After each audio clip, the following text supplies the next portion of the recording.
आज हम लोग एक्सपेरिमेंटल फार्माकोलॉजी के बारे में डिस्कस करेंगे। ठीक है, एक्सपेरिमेंटल फार्माकोलॉजी में खास करके हम लोग जो एनिमल टेस्टिंग होता है उसके बारे में, लेबोरेटरी एनिमल के बारे में डिस्कस करेंगे। एक्सपेरिमेंटल फार्माकोलॉजी में आप लोगों को ज़्यादातर लेबोरेटरी एनिमल के बारे में पढ़ाते हैं।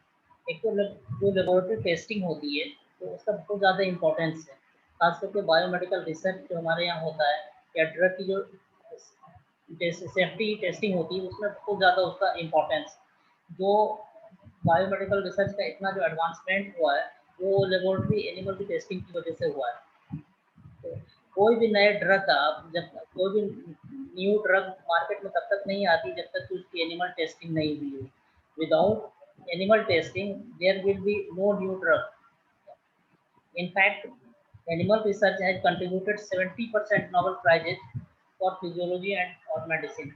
मेडिसिन और फिजियोलॉजी में अभी तक जितना नोबेल प्राइज मिला मिला है उसमें 70% कहीं ना कहीं एनिमल टेस्टिंग का उसमें रोल है, लेबोरेटरी एनिमल की जो टेस्टिंग है उसका रोल। तो आप इससे अंदाजा लगा सकते हैं कि उसका कितना महत्व है, कितना अहमियत है इसकी एनिमल टेस्टिंग की। फिजियोलॉजी और मेडिसिन में जितने नोबेल प्राइज अभी तक मिले हैं उसमें 70% नोबेल प्राइज उन लोगों को मिला है जिसने लेबोरेटरी एनिमल पे काम किया है। अगर जब इसका लेबोरेटरी एनिमल की टेस्टिंग नहीं होती तो बहुत सारी चीज़ें उनके मामले में लोग डार्क एज में रहते, बहुत सारी चीज़ों का एडवांसमेंट नहीं हो पाता। तो एंटीबायोटिक से लेकर के इंसुलिन और इंसुलिन से लेकर के ब्लड ट्रांसफ्यूजन तक, या फिर कार्सिनोमा का ट्रीटमेंट हो, कैंसर के ट्रीटमेंट हो, एचआईवी का ट्रीटमेंट हो, every medical achievement in the past dependent directly और इनडायरेक्टली ऑन एनिमल टेस्टिंग। तो एनिमल टेस्टिंग का इतना जो एडवांसमेंट हुआ है उसमें एनिमल टेस्टिंग का बहुत बड़ा रोल है, खास करके लेबोरेटरी एनिमल की जो टेस्टिंग होती है उसकी बहुत अहमियत है। तो आप लोगों को जो सिलेबस में जो पढ़ना है, जो टॉपिक है अपना, तो उसमें एक तो कॉमन लेबोरेटरी एनिमल्स के बारे में है कि कौन कौन से कॉमन लेबोरेटरी एनिमल्स हैं, इसके बारे में आप लोगों को पढ़ना है। उसकी कैरेक्टरिस्टिक्स क्या है, उसके एक्सपेरिमेंटल यूजेज उसका किस किस तरह से होगा। जैसे कॉमन लेबोरेटरी एनिमल में आपका माइस हो गया, रैट हो गया। रैट में दो उसका स्ट्रेन होता है, एक तो विस्टर रैट होता है और स्टॉकहोल्म रैट्स होते हैं। फिर उसी तरह से आपका गिनी पिग होता है, रैबिट होता है, मंकी होता है, डॉग होता है। तो पहले जो स्टार्ट करते हैं हम जो टेस्टिंग करते हैं तो लोअर एनिमल से करते हैं। तो लोअर एनिमल से फिर धीरे धीरे हम हायर एनिमल की तरफ जाते हैं। तो इसमें खास करके जो विस्टर्न राइट का बहुत ज़्यादा इम्पोर्टेंस है। विस्टर्न राइट क्योंकि विस्टर्न राइट की बहुत सारी फिजियोलॉजी ह्यूमन बीइंग से मिलती जुलती है, इसीलिए हम विस्टर्न राइट को ज़्यादातर लेबोरेटरी एनिमल की टेस्टिंग में अपने एक्सपेरिमेंट में विस्टर्न राइट को चूज करते हैं। वो आपकी स्टडी पर डिपेंड करेगा कि आप किस एनिमल को आप चूज करना है। तो जो अपना हम लोगों का जो सब्जेक्ट है फार्माकोलॉजी, इसमें ज़्यादातर हम लोग प्री क्लिनिकल स्टडीज करते हैं। प्री क्लिनिकल स्टडीज क्या होता है, हम क्लिनिकल स्टडीज से पहले जो हम स्टडी करते हैं उसको प्री क्लिनिकल स्टडी करते हैं। क्योंकि हम अपनी दवाओं की जो टेस्टिंग करते हैं एनिमल पे करते हैं, वहाँ से पास होने के बाद फिर दवाओं की टेस्टिंग ह्यूमन बीइंग पे होता है, वो क्लिनिकल स्टडीज होती है। क्लिनिकल स्टडीज में फिर अलग अलग फेजेज हैं, first phase, second phase, third phase, fourth phase. तो हम जो बात करेंगे वो प्री क्लिनिकल स्टडीज की बात करेंगे, मतलब अपनी दवाओं को एनिमल पे ट्रायल करेंगे। तो जो कॉमन लेबोरेटरी एनिमल है जो ज़्यादातर वो माइस है, राइट है। राइट में दो स्ट्रैम होता है, स्ट्रॉन्ग डॉली और विस्टर राइट। इसी तरह से गिनी पिग है, रैबिट है, मंकी है, डॉग है। ये सब कॉमन लेबोरेटरी एनिमल्स हैं। फिर उसके बाद जो नेक्स्ट टॉपिक है वो फैक्टर्स अफेक्टिंग ड्रग रिस्पॉन्स। कौन कौन से फैक्टर्स हैं जो हमारे रिसर्च में जो कौन कौन से फैक्टर्स हैं जो हमारे ड्रग के रिस्पॉन्स को अफेक्ट करते हैं। जो हम रिसर्च करेंगे एनिमल्स पे तो कौन कौन से फैक्टर है जो उसको इफेक्ट को, कौन कौन से फैक्टर्स हैं जो हमारे रिस्पॉन्स को अफेक्ट करेंगे उसके बारे में बताएंगे। फिर उसके बाद ड्रग एडमिनिस्ट्रेशन, जो एनिमल्स को जो हम ड्रग देंगे ओरल रूट से देंगे या आईवी से देंगे तो किस तरह से देंगे। इंसान में तो आपको पता है कि ड्रग देना होगा तो या तो ओरल रूट से देंगे या इंट्रामस्कुलर देंगे, इंट्रावेनस देंगे।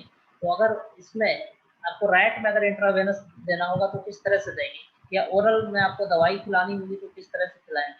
तो कुछ आइडिया है, सपोज दैट कि आप माइस पे एक्सपेरिमेंट कर रहे हैं या फिर रैट पे एक्सपेरिमेंट कर रहे हैं, तो रैट को किस तरह से अपनी दवाएं आप देंगे, कुछ आइडिया है किसी को? आईवी रूट नहीं से भी देते हैं आईवी सब। रूट से आप, आईवी रूट इंट्रावेनस रूट से तो वैन कैसे आप डिटेक्ट करेंगे? आपको मान लीजिए रैट है, रैट पे आपको 200 ग्राम का रैट्स, तो आप उसको कहाँ से वैन आप उसमें ढूंढेंगे, कौन से वैन में देंगे? वैन पता चल जाएगा आपको।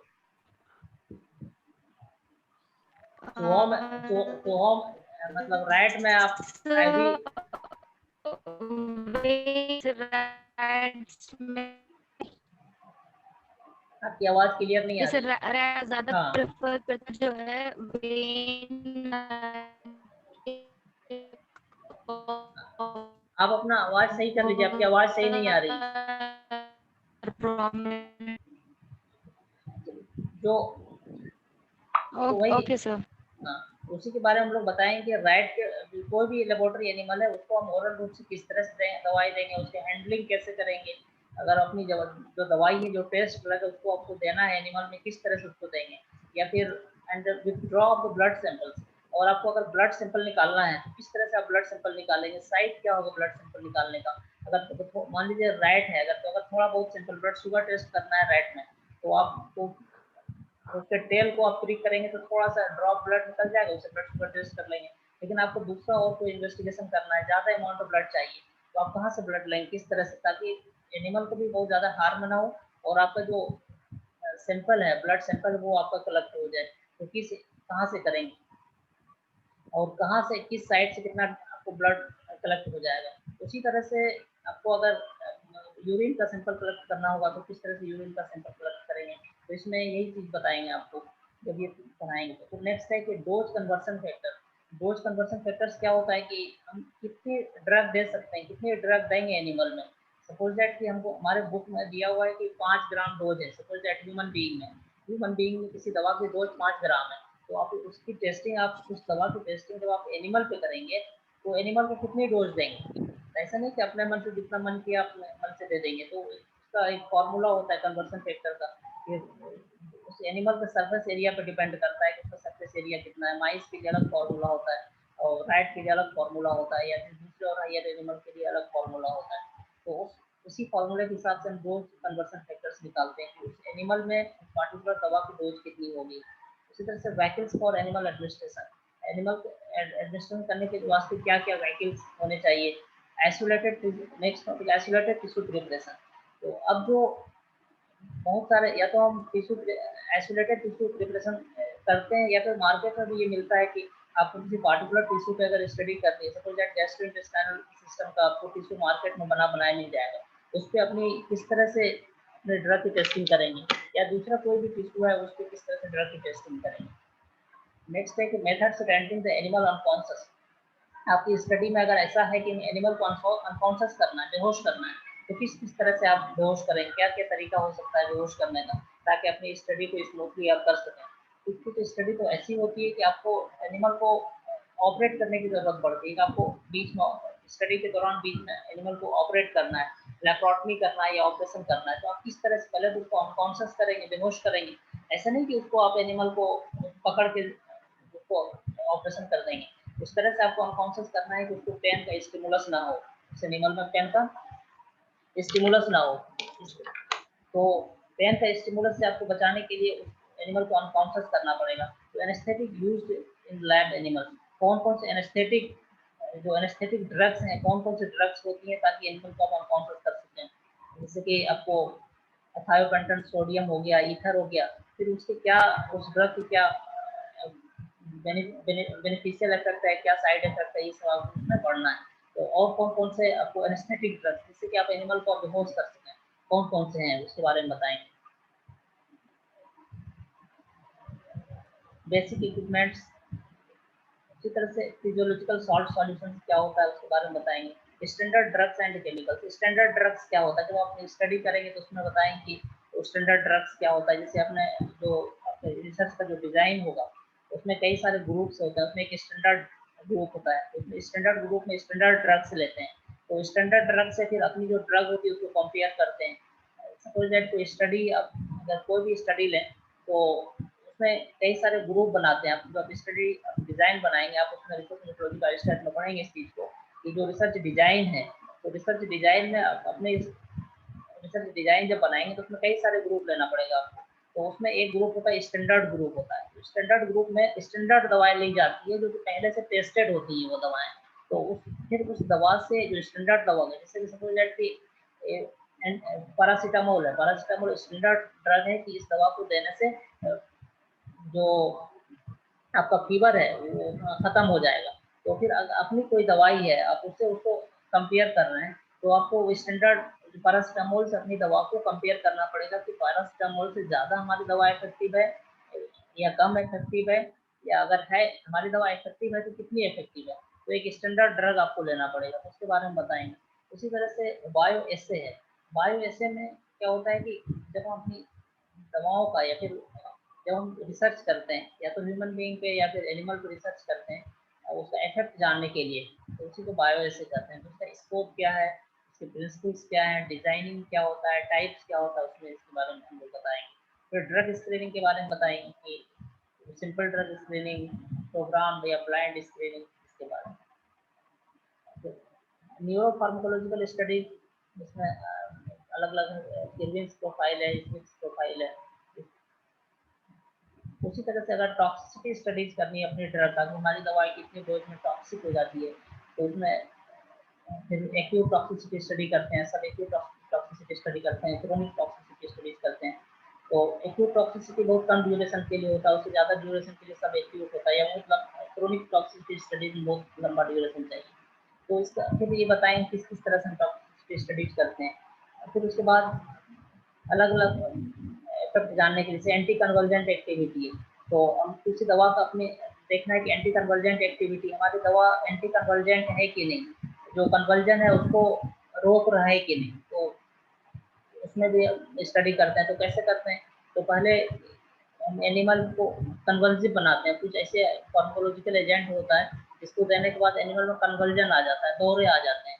फिर उसके बाद उसमें अपनी दवा दे के देखते हैं कि हमारी दवा कन्वर्जन को खत्म कर पा रहा है कि नहीं कर पा रहा है। फिर जो स्टैंडर्ड ड्रग है एंटी कन्वर्जिव एजेंट, उससे हम कंपेयर करते हैं कि हमारी दवा ज़्यादा इफेक्टिव है या जो जो स्टैंडर्ड ड्रग है वो ज़्यादा इफेक्टिव है या हमारी दवा इफेक्टिव नहीं है। उसी तरह से हम एनाल्जेसिक इफेक्ट भी देखते हैं कि हमारी कुछ दवा जैसी हमको एनाल्जेसिक इफेक्ट देखना है, तो एनाल्जेसिक इफेक्ट देखने के लिए हम क्या करते हैं, उसी तरह से फिर हम इंस्ट्रूमेंटल डिज़ाइन बनाते हैं। तो उसमें फिर स्टैंडर्ड ड्रग लेते हैं, टेस्ट ड्रग लेते हैं, फिर उसके दवा का हम इफेक्ट देखते हैं। उसी तरह से एंटीपायरेटिक इफेक्ट हमारी पायरेक्सिया देखने के लिए हमारी जो दवाई है वो एंटीपायरेटिक इफेक्ट है कि नहीं है, शो कर रहा है कि नहीं कर रहा है। इसमें भी हम फिर स्टडी डिज़ाइन बनाते हैं कि पहले एनिमल को पायरेक्सिया प्रोड्यूस करते हैं। कुछ ऐसे फार्माकोलॉजिकल एजेंट होता है जैसे ब्रीवर्स ईस्ट से हम इंड्यूस करते हैं एनिमल को, उससे क्या होता है एनिमल में पायरेक्सिया आ जाता है। पायरेक्सिया मीन्स उसमें फीवर आ जाता है। फिर उसके बाद हम अपनी दवा दे के देखते हैं, फिर उसके थोड़े थोड़े इंटरवल के बाद हम उसका टेम्परेचर चेक करते रहते हैं। तो टेम्परेचर चेक करते हैं तो फिर उसके बाद हमको उसका पता चलता है कि हमारी दवा कितनी इफेक्टिव। अच्छा, ये एनिमल का अगर हमको फीवर चेक करना होगा तो कैसे करेंगे? सपोज दैट रैट पे हमारी स्टडी है और हम उसका फीवर चेक करना है, तो किस तरह से चेक करेंगे, कुछ आइडिया है बताओ? नहीं सर, पर रेक्टम सर। रेक्टम से, और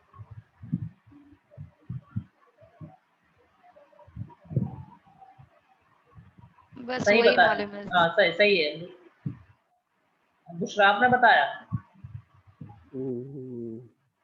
जी सर। जी सर। हाँ, वो रेक्टम से सही बताया कि रेक्टम से पायरेक्सिया चेक करते हैं। क्या करते हैं कि जो थर्मामीटर होता है, थर्मामीटर को जो हब होता है उसको हम उसका रेक्टम में पुश कर देते हैं, एनल केनाल के थ्रू पुश करते हैं। फिर उसके बाद हम वेट करते हैं थोड़ी देर, मतलब 1 मिनट से 2 मिनट तक। उसके बाद वहीं से हम उसका टेम्परेचर चेक करते हैं, बॉडी टेम्परेचर। तो जब हमको एंटीबायोटिक स्टडी, सपोज दैट हमें एंटीबायोटिक स्टडी करनी है, तो पहले क्या करेंगे, हम एनिमल को कई ग्रुप, मान लीजिए कि 4 या 6 एनिमल का हम ग्रुप बना लिए। अभी बस 2 ग्रुप समझो। एक ग्रुप में क्या करेंगे कि हम पहले एनिमल को पायरेक्सिया प्रोड्यूस कर देंगे, ठीक है। पहले तो नॉर्मल टेम्परेचर देख लेंगे कितना नॉर्मल टेम्परेचर होता है। फिर उसके बाद ब्रीवर्स ईस्ट एक एजेंट होता है जिसको देने के बाद एनिमल में पायरेक्सिया प्रोड्यूस हो जाता है, पायरेक्सिया फीवर आ जाता है। तो जब फीवर आता है तो उसको भी हम नोट कर लेंगे कितना फीवर आ रहा है। अब जिस ग्रुप में हम फीवर प्रोड्यूस कर दिए फिर उस ग्रुप में हम अपने ड्रग्स भी देते हैं, ठीक है। तो ड्रग देने के बाद फिर हम देखते हैं कि या फिर पहले ड्रग्स दे देते हैं ब्रेक्सिया प्रोड्यूस करने के बाद, फिर उसके बाद उसका हम टेम्परेचर चेक करते हैं। अब टेम्परेचर चेक करते हैं तो देखते हैं कि जो पैरेक्सिया है, जो फीवर है, वो कम हो रहा है कि नहीं, ठीक है। और फीवर कम हो रहा है तो कितना फीवर कम हो रहा है, तो उससे हम इस तरह से स्टडी कर लेते हैं। उसी तरह से anti ulcer activities, anti ulcer activities की हमारी जो दवा है वो अल्सर के लिए बेनिफिशियल है कि नहीं। तो एनिमल में पहले हम अल्सर प्रोड्यूस करते हैं, अल्सर प्रोड्यूस करने के बाद फिर हम अपनी ड्रग देते हैं कि कितना उसमें रिलीफ हो रहा है, या फिर एक ग्रुप ऐसा होता है कि उसमें पहले से एंटी अल्सर एक्टिविटीज हम प्रोड्यूस करते हैं और जो अल्सर कॉजिंग एजेंट है उसको देते हैं। तो उसमें हम देखते हैं कि वो जो अल्सर कॉजिंग एजेंट है उसमें अल्सर प्रोड्यूस कर पा रहा है कि नहीं कर पा रहा है, इस तरह से भी देखते हैं। उसी तरह से एक्शन ऑन कार्डियोवास्कुलर सिस्टम को भी देखते हैं। उसी तरह से हिपैटोप्रोटेक्टिव एक्टिविटी, हिपैटोप्रोटेक्टिव एक्टिविटी के देखने के लिए हम क्या करते हैं कि एनिमल में जो लिवर प्रोफाइल है, ठीक है, जो कुछ ऐसे केमिकल एजेंट है उसको देने के बाद जो लिवर प्रोफाइल है, जैसे कि बिल्रुबिन है, एलएफटी है, लिवर फंक्शन टेस्ट हम उसका करते हैं और उसको डीरेंज कर देते हैं। लिवर फंक्शन टेस्ट को डीरेंज, नॉर्मल से उसको हटा देते हैं। तो उसके बाद फिर अपनी दवाएं हम देते हैं। उसके बाद देखते हैं कि कितना नॉर्मल नॉर्मल की तरफ आ रहा है। उसी में हम एक स्टैंडर्ड ग्रुप भी ले लेते हैं, फिर उससे हम कंपेयर करके देखते हैं।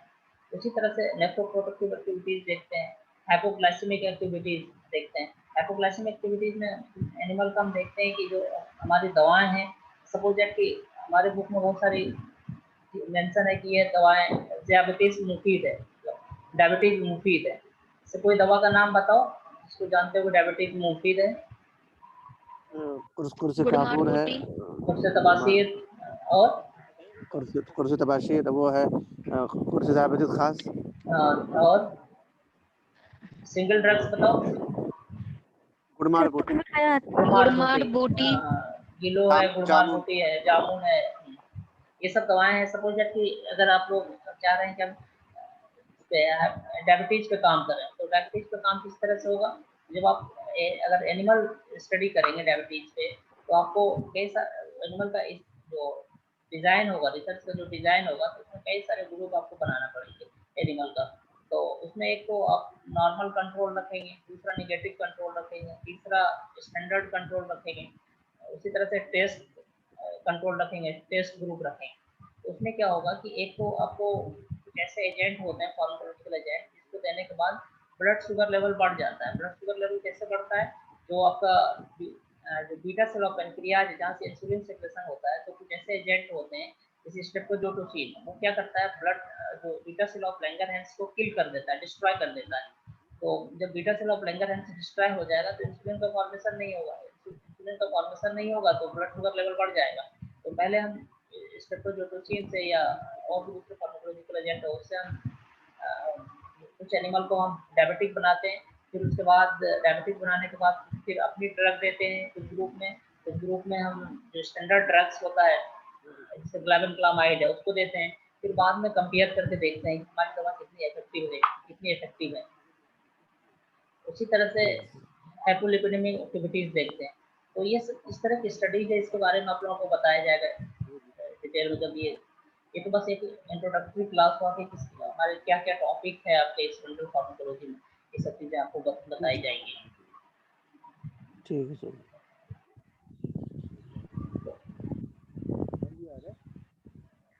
और कुछ आप लोगों को डाउट वगैरह हो तो पूछिए।